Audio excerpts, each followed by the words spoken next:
আমাদের সাথে যুক্ত হয়েছেন অনলাইনে চুয়াডাঙ্গা জেলা বিএনপির সভাপতি মাহমুদ হাসান খান বাবু। ফেব্রুয়ারি 12 তারিখে নির্বাচন, আপনাদের দলের ভারপ্রাপ্ত চেয়ারপারসন 25 তারিখ দেশে ফিরছেন।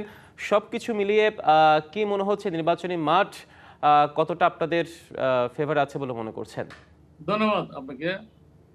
আপনার জ্ঞাতার্থে জানিয়ে রাখি যে দীর্ঘ আপনার 16, 17, 18 বছর ধরে আমরা যে সংগ্রামটি করছিলাম সেটা হচ্ছে এই মানুষের ভোটের অধিকার ফিরে পাওয়া, ফিরিয়ে দেওয়া। তা আমার যে বাস্তব অভিজ্ঞতা, এখন যে নির্বাচনী মাঠে আছি, মানুষ নির্বাচনে তার ভোট দেওয়ার জন্য উন্মুখ হয়ে আছে এবং নির্বাচনের পরিবেশটা উৎসব মুখর পরিবেশ বিরাজ করছে। উদাহরণস্বরূপ বলতে পারি যে ছোট ছোট পথসভায় যেগুলো আমরা অংশগ্রহণ করছি, সেখানে আবাল বৃদ্ধ বনিতা, একেবারে বাচ্চা শিশুরা 10 বছর 12 বছর যারা রাজনীতির কিছু বোঝে না তারা অংশগ্রহণ করছে। এই জিনিসটাই আমরা চাচ্ছিলাম যে গণতান্ত্রিক চর্চা যেন আমাদের সংস্কৃতির অংশ হয়। তো সেই জায়গাটায় আমরা মোটামুটি এখন পর্যন্ত বলতে পারি যে চুয়াডাঙ্গা সফল। এখানে আমরা দলমত নির্বিশেষে আমরা চাচ্ছি যে একটি উৎসব মুখর পরিবেশে নির্বাচনটি হয়, সেই জায়গায় আছি এবং আমরা ব্যাপক সাড়া পাচ্ছি। আপনি জানেন যে বাংলাদেশের অন্যতম বৃহৎ দল বাংলাদেশ জাতীয়তাবাদী দল, আমাদের পুরো দেশে সাংগঠনিক কাঠামো আছে। সেই সাংগঠনিক কাঠামোর অংশ হিসাবে আমাদের নেতা কর্মী, শুভানুযায়ী, সমর্থক সবাই আমাদের সাথে আছেন। আমরা কাজ করছি, দিনের শেষে জনগণের ইচ্ছার উপর নির্ভর করে ভোটের ফলাফল। নিশ্চয়ই, অর্থাৎ জনগণের প্রত্যাশা প্রতিফলনই আসলে নির্বাচনের মাঠে আমরা দেখতে পাবো নিশ্চয়ই। মাহমুদ হাসান বাবু, আপনার কাছে এবার আরেকটি প্রশ্ন রাখতে চাই।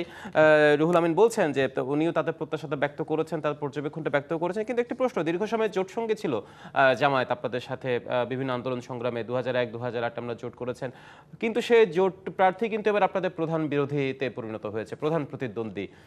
কি মনে হচ্ছে সেই প্রতিদ্বন্দ্বিতার জায়গায় কতটা চ্যালেঞ্জ হবে আপনার আসনে? দেখেন, নির্বাচনে যারা অংশগ্রহণ করেন সবাই জিতার জন্য অংশগ্রহণ করেন এবং যিনি অংশগ্রহণ করেন সবাই মনে করেন যে এটা প্রতিদ্বন্দ্বিতাপূর্ণ হবে। আমিও মনে করি প্রতিদ্বন্দ্বিতাপূর্ণ হবে।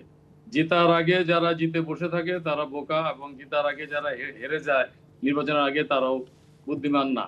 তো প্রতিদ্বন্দ্বিতাপূর্ণ নির্বাচন হবে, এটা জনগণের প্রত্যাশা। এবং জোটের সঙ্গী আমরা ছিলাম, ওটা ছিল একটা কৌশলগত অবস্থান এবং তার মূল লক্ষ্য ছিল জনগণের ভোটের অধিকার ফিরিয়ে দেওয়া এবং স্বৈরাচারের পতন।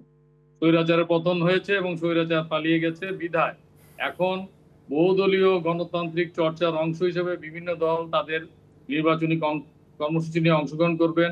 কেউ জোটে থাকবেন, কেউ থাকবেন না, সেটা সেই নির্দিষ্ট দলের নিজস্ব কৌশল।